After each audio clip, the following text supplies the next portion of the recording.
He who dwells in the shelter of the Most High will abide in the shadow of the Almighty. I will say to the Lord, my refuge and my fortress, my God, in whom I trust.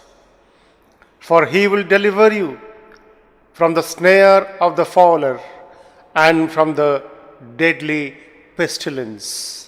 He will cover you with his pinions, and under his wings you will find refuge. His faithfulness is a shield and buckler. You will not fear the terror of the night, nor the arrow that flies by day, nor the pestilence that stalks in darkness, nor the destruction that wastes at noonday. I greet you all in the matchless name of our Lord and Savior Jesus Christ. God has approved us this time to come to Him with all our burdens, with all our pains, to glorify Him and to exalt His name. Because He is the God who is always good to us. He was good to us throughout the last week. Because of His grace, we could able to see this new week. Let us thank God for all His almighty blessings that He has showered upon us. Let us begin the service with a word of prayer. Gracious Heavenly Father, we are thankful to You for all Your almighty blessings that You have showered upon us, O Lord.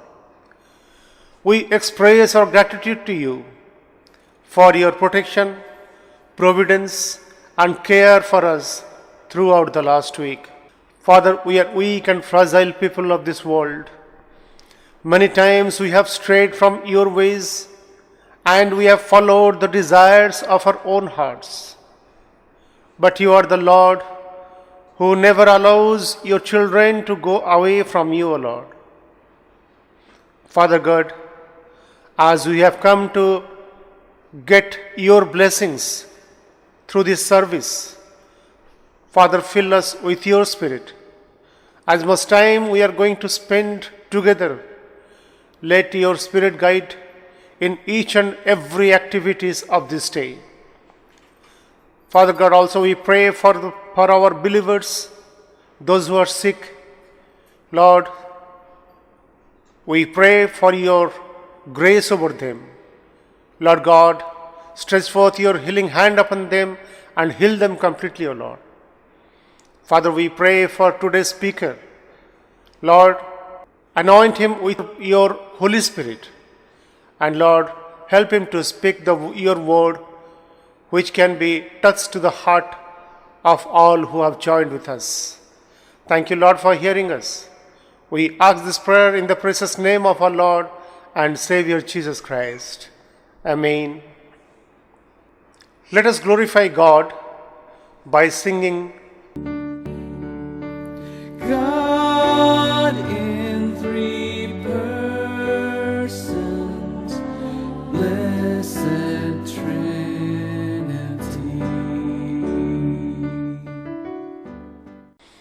God loves cheerful giver.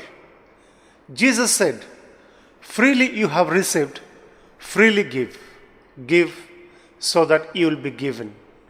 Let us offer our tithes and offerings through the account number scrolling on the screen.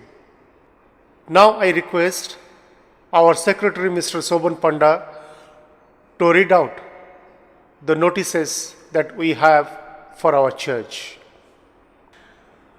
Dear brothers and sisters, I greet you in the mighty name of our Lord and Savior Jesus Christ and welcome you to the online service of the English Baptist Church, CNI Cuttack. I praise God for this opportunity of being able to connect with you after a very long time. I thank God for His goodness and His protection and His providence towards us throughout the past months, especially during these times of the coronavirus. I am grateful to God that he has been using the pastors and you all for a time of fellowship, though online, though virtual, but at the same time the church has been able to somehow take care and minister to the needs of the congregation. The notices of our church are as follows. The Sunday school is meeting online every Sunday at 8:30 in the morning through Zoom. The meeting ID will be shared in the church WhatsApp group. Kindly inform the children in your neighborhood and encourage them to attend the Sunday school. The Bible study of our church is being held every Thursday at 6:30 p.m. also through the Zoom app. The meeting ID and password will be shared with you through the church WhatsApp group, and I would request you to kindly join in the Bible study. On behalf of the church, I would like to thank each one of you for your online contributions, which have been a great help in meeting the financial needs of the church.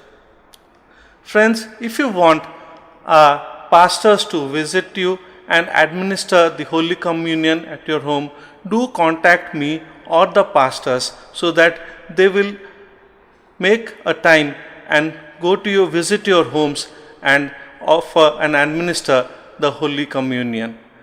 Thank you.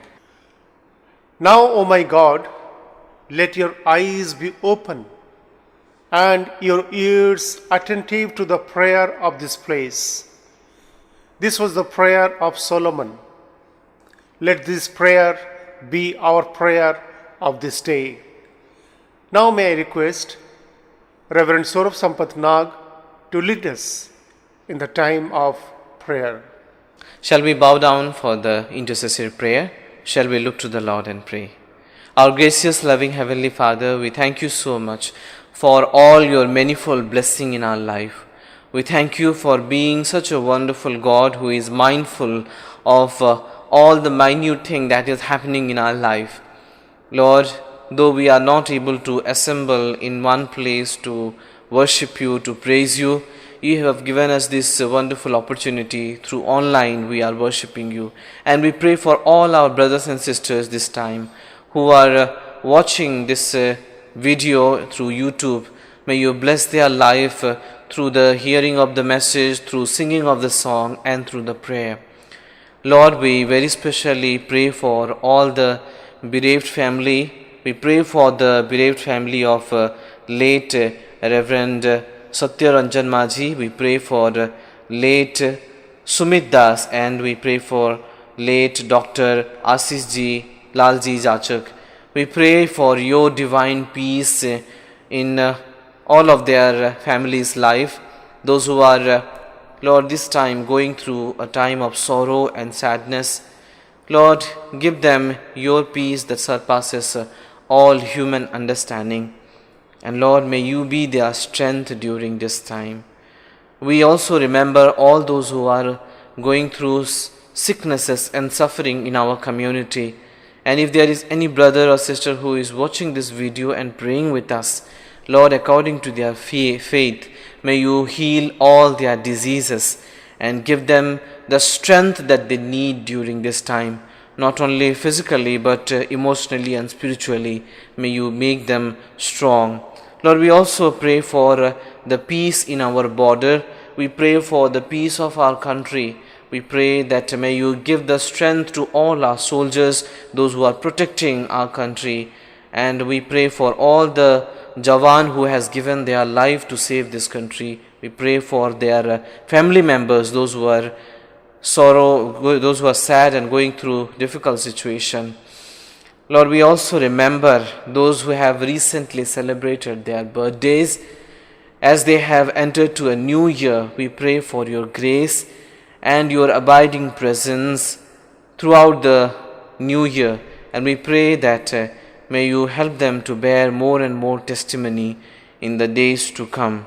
Father God, we pray for all our evangelists and all our leaders, those who are involved in the outreach program, proclaiming your love your service and the gospel among the people, those who have not yet heard it.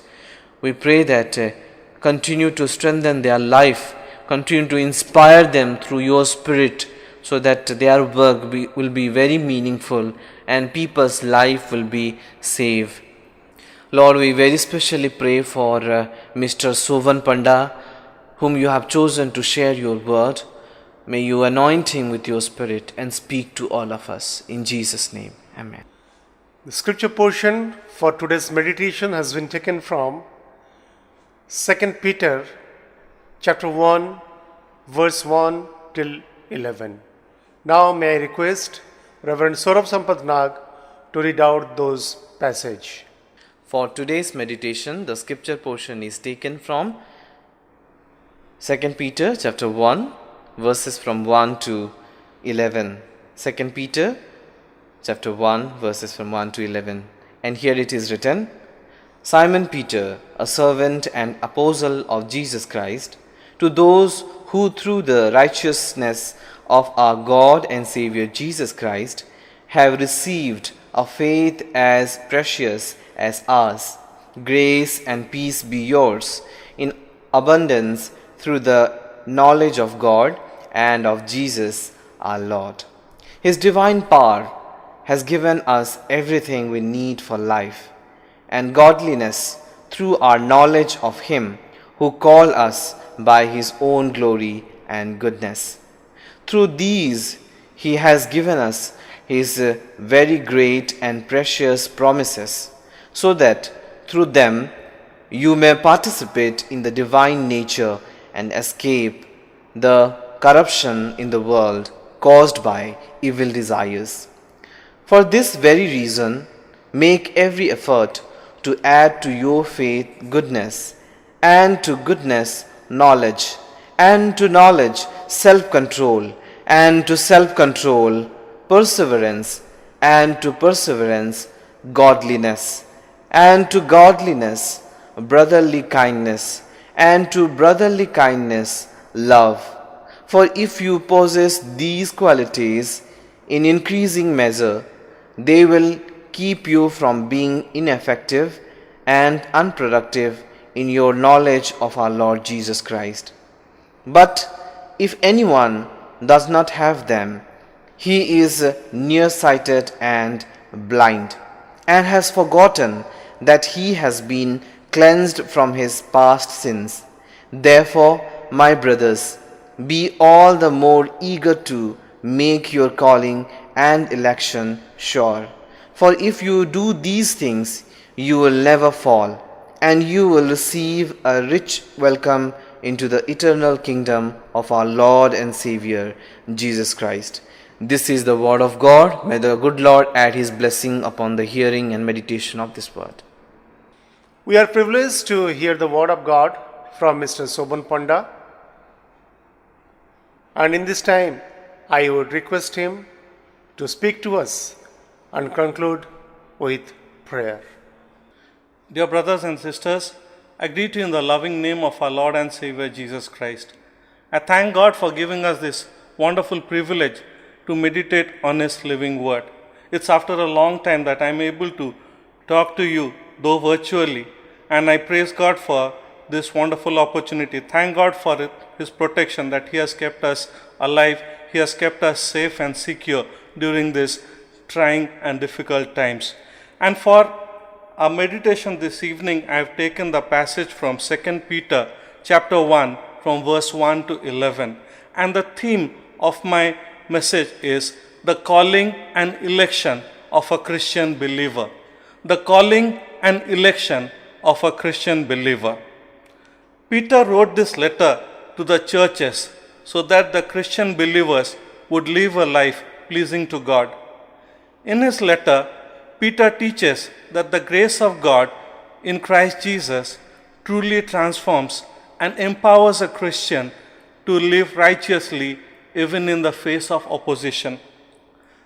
At that point of time, the church was facing threats from false teachers who belonged to two groups, the Gnostics and the Antinomians.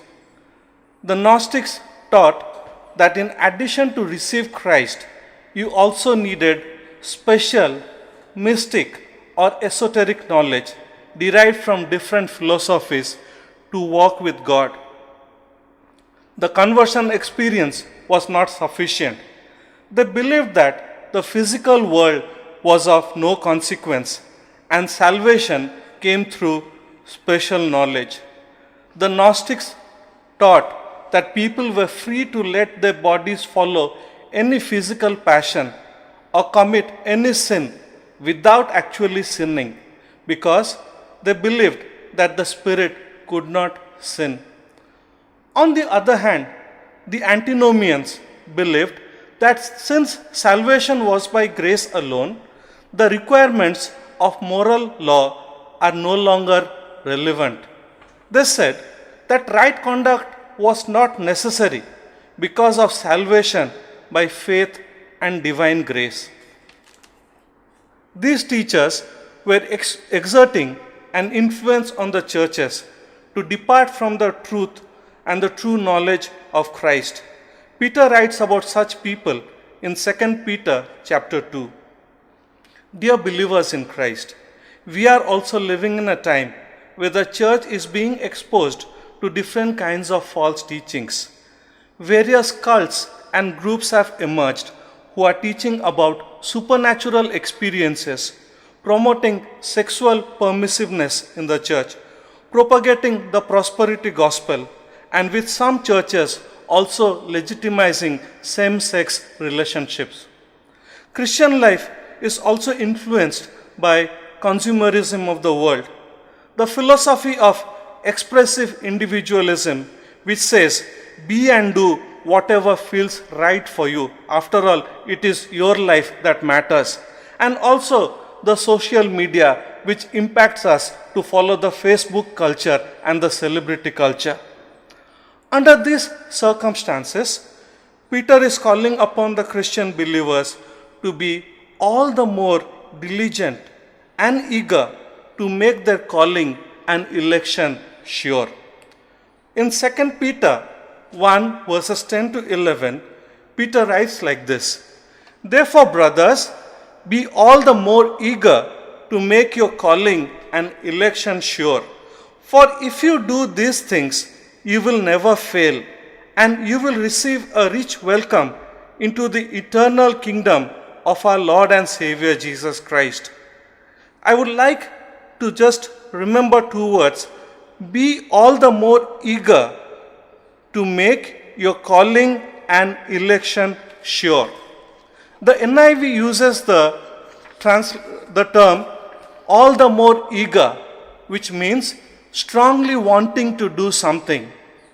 And ESV uses the term all the more diligent, which means to be careful. In other words, it is imperative for a Christian to be careful and have a strong desire to make his calling and election firm and reliable. We are called to have a strong desire, to be eager to make our calling and election firm and reliable.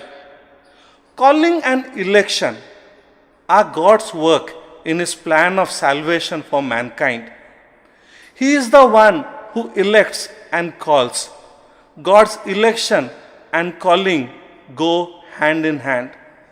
Paul writes about this in Romans chapter 8 verse 30. And those he predestined, he also called. And those he called, he also justified. And those he justified, he also glorified. The NLT version says like this: and having chosen them, he called them to come to him. And having called them, he gave them right standing with himself. And having given them right standing, he gave them his glory. The Christian life does not end at the point of conversion, which is just the beginning.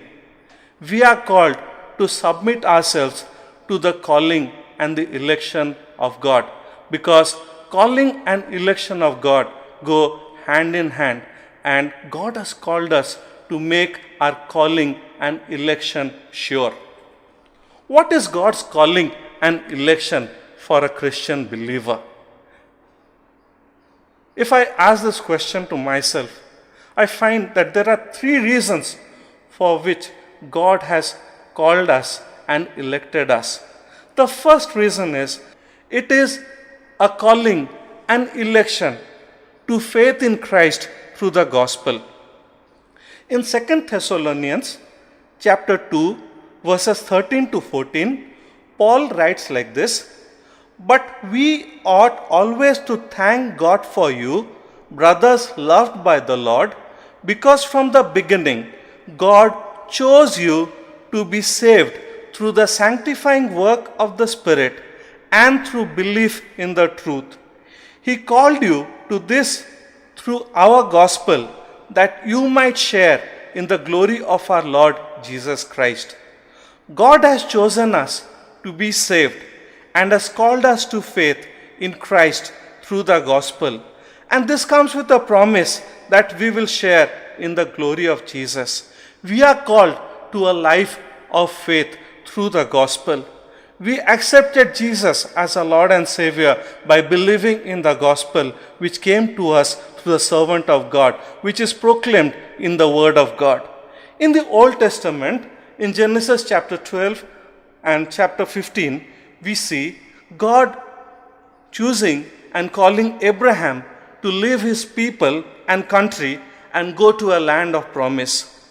Abraham listened to God's call and followed God faithfully.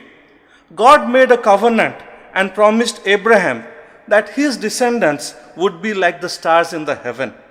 But Abraham's faith was tested in this promise when God told him to offer his only son Isaac as a sacrifice. Remember, Isaac was born when Abraham was 100 years old. Abraham did not waver in his faith regarding the promise of God, and God kept his promise. We read in Romans chapter 4 from verse 20 to 21, "Yet Abraham did not waver through unbelief regarding the promise of God, but he was strengthened in his faith and gave glory to God." Many a times, our faith becomes shaken under different situations, and sometimes our faith is based on circumstances. That is, we believe when we see things happening according to our wishes. Paul, in 2 Corinthians 13 verse 5, calls upon the believers to examine and test for themselves to see whether they are in the faith. How is our faith life today? Are we walking by faith and not by sight? God's word clearly tells us in Hebrews 11 verse 6 that without faith it is impossible to please God. Having faith in Jesus is a personal and continuing commitment, and we have faith in Jesus because of what he did for us in the cross of Calvary. The second reason for which God has called us is it is a calling and election to obedience in Christ.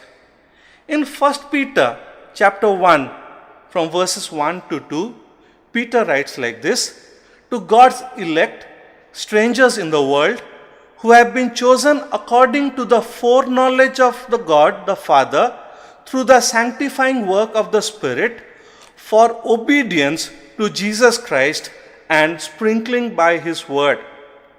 We have been chosen according to the foreknowledge of God and according to the foreknowledge of Jesus Christ, for obedience to Jesus Christ, who is the author of our salvation." Obedience to Christ and sprinkling by his blood leads to saving faith and cleansing from our sins. Disobedience leads to sin, and sin separates us from having fellowship with God. Many times we have considered God's amazing grace as an excuse to commit sin. Disobedience to God's commandments and rebellion against his authority is on the rise all around the world, and the church is no exception.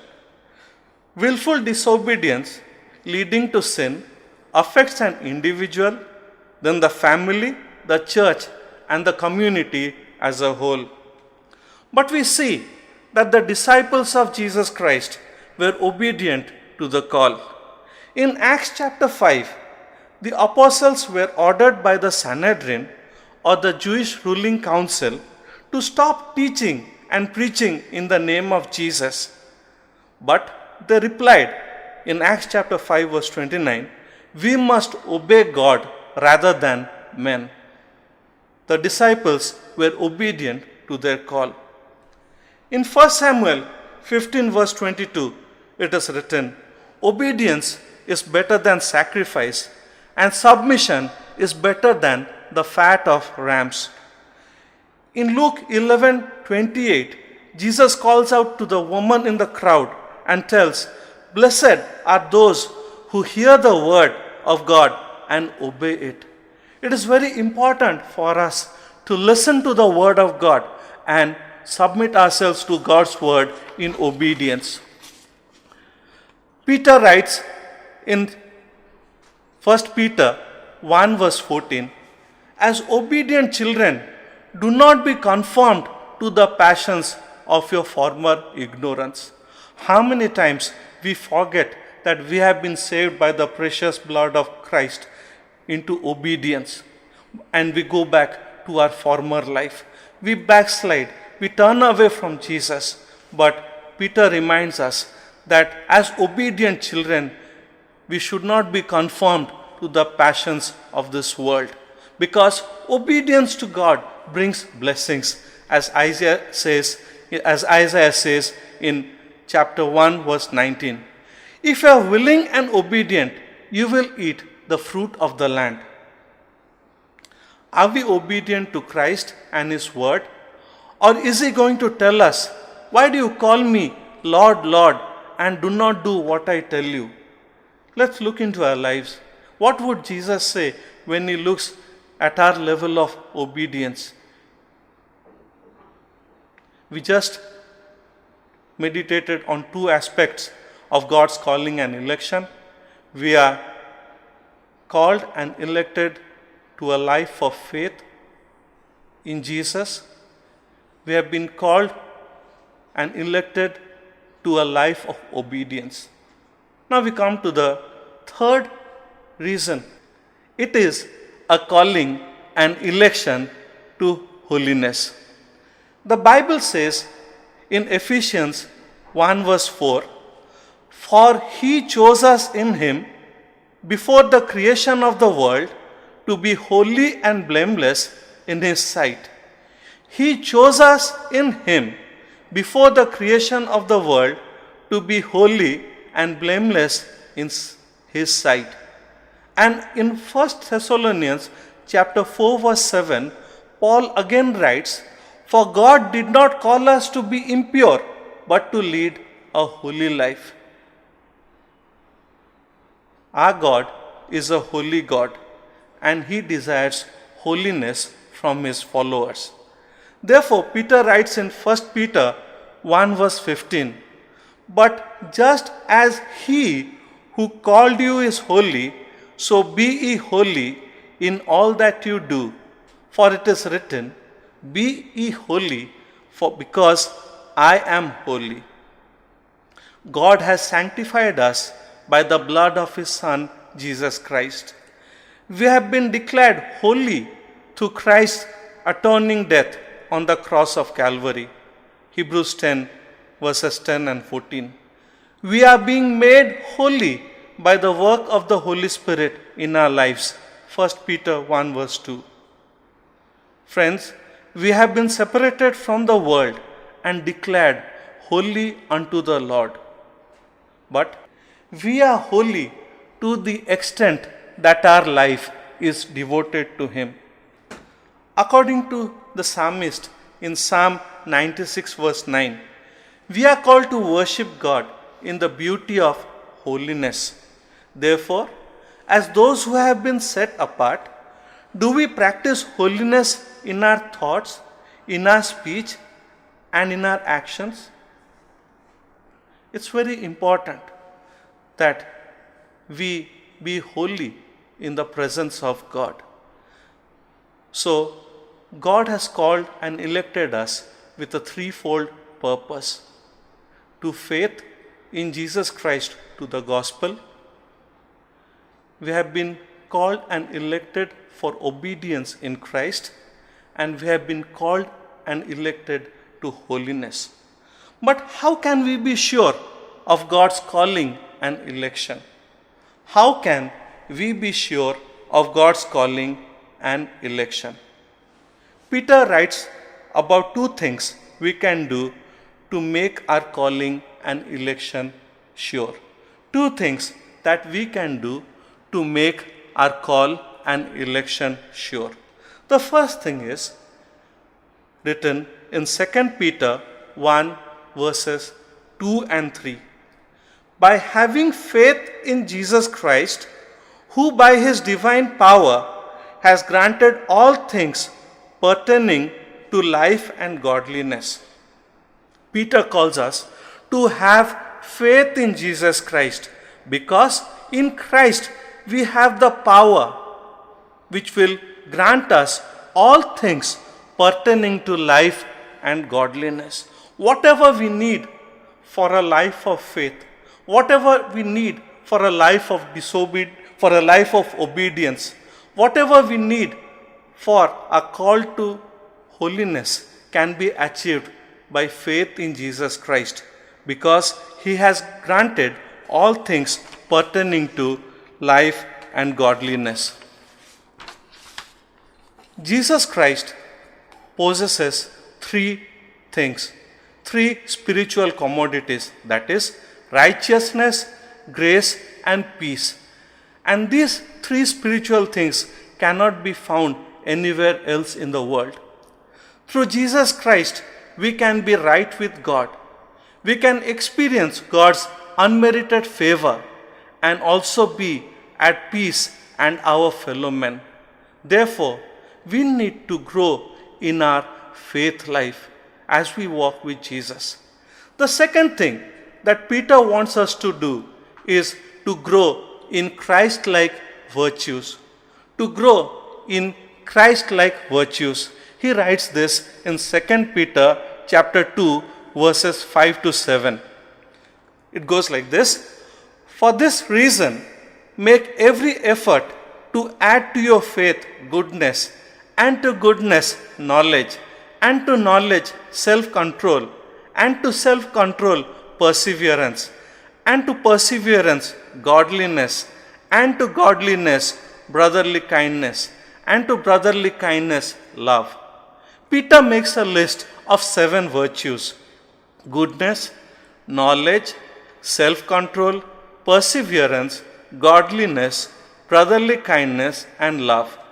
Growing in these Christ-like virtues will give us increasing confidence and assurance that God has really called us and elected us. We are instructed here to grow in goodness and knowledge as we undertake a journey of faith, and to practice self-control as we walk with Jesus. We are also called to perseverance or enduring patience, because it will foster hope in our lives. We are called to a growing godliness that will enable us to see Jesus in our lives. We are called to a life of kindness and brotherly love, so that by doing these we will stand firm and never waver in our calling and election. Dear sisters and brothers, we have been elected and called by God to a life of faith, obedience, and holiness. We have been reminded to make our calling and election sure by growing in Christ-like virtues through faith on our Lord and Savior Jesus Christ, who provides us the power to lead a godly life. By doing so, we will inherit the eternal kingdom of our Lord and Savior Jesus Christ, which is promised for us. May God bless this small meditation. Praise be to God. Let's commit our lives and look to God in prayer. Gracious God, our loving Heavenly Father, we thank you for speaking to us from your word regarding our election and calling. Father, you have called us to a life of faith in Lord Jesus Christ, to a life of obedience to Christ, and to a life of holiness. In our journey of faith, Lord, we face different pressures, Lord, different threats, Lord.